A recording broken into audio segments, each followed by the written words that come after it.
ufite budget ya miliyoni 7.5 nkurangira ikibanza gifite icyangombwa ugura ugahita ukorerwa mitasi yako kanya. Hano mu karere ka Bugesera umurenge wa Mayange hari ibibanza bitatu birimo biragurishwa. Biri ahantu heza, katubanza dutembere karitsiye. Urabona ko haratuwe. Hirya urabona kadasteri na haruguru hose haratuwe. Ni ibibanza turimo turagurisha kuri miliyoni 7.500. Reba kuri iyi fishi yabyo urabona ko ari ibibanza binini. Buri kibanza cyose kirengeje ubuso 300 350.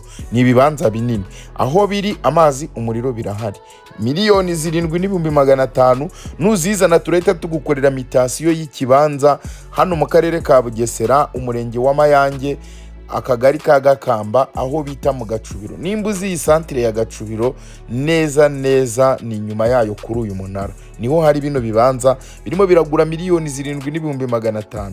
Akarere ka Bugesera na ahantu umuntu wese w'umusirimu cyangwa w'umujeni agomba gutunga ikibanza kuko ejo hazaza niho hantu umujyi ugiye kwagukira.